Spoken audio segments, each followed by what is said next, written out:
Manusia dan masalah dosa. Pada mulanya manusia diciptakan dengan begitu mulia. Allah membentuk manusia menurut gambar dan rupanya sendiri. Kejadian 1 ayat yang ke-26 sampai dengan ayat yang ke-27. Tidak ada cacat, tidak ada dosa, tidak ada jarak antara manusia dan Sang Pencipta. Hidup manusia dipenuhi dengan damai, keintiman, dan tujuan yang jelas. Hidup untuk memuliakan Allah. Mazmur 8 ayat yang ke-5 sampai dengan ayat yang ke-6. Namun, semua itu berubah ketika manusia memilih jalannya sendiri. Ketika Adam dan Hawa melanggar perintah Allah dalam Kejadian 3 ayat yang ke-1 sampai ayat yang ke-7, dosa masuk ke dalam dunia. Roma 5 ayat yang ke-12.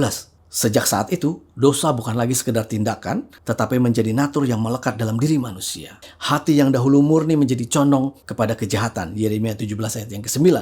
Relasi yang dahulu indah menjadi rusak. Dosa memisahkan manusia dari Allah. Bukan karena Allah menjauh, tetapi karena dosa menciptakan jurang yang tidak dapat dijembatani oleh usaha manusia sendiri. Yesaya 59 ayat yang kedua. Manusia mencoba berbagai cara melalui perbuatan baik, agama, moralitas. Namun, kesemuanya itu tidak cukup untuk menghapus dosa. Seperti noda yang tidak bisa dibersihkan dengan usaha sendiri, dosa tetap melekat dalam hati manusia. Yesaya 64 ayat yang ke-6.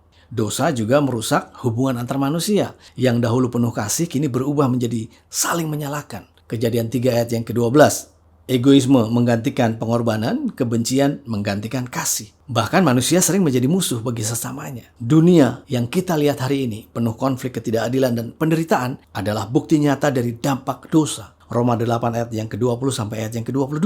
Lebih dari itu, dosa membawa maut. Bukan hanya kematian secara fisik, tetapi juga kematian rohani. Keterpisahan kekal dari Allah. Roma 6 ayat yang ke-23.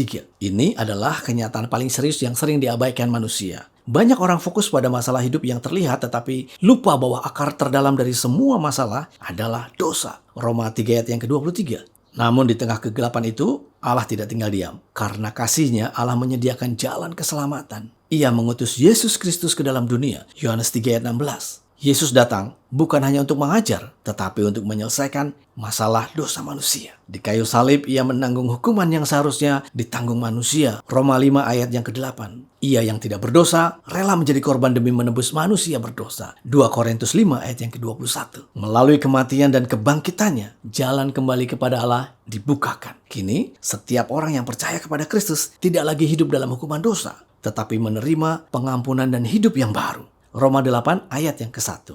Dosa tidak lagi menjadi tuan karena kasih karunia Allah memberi kuasa untuk hidup dalam kebenaran. Efesus 2 ayat yang ke-8 sampai ayat yang ke-9.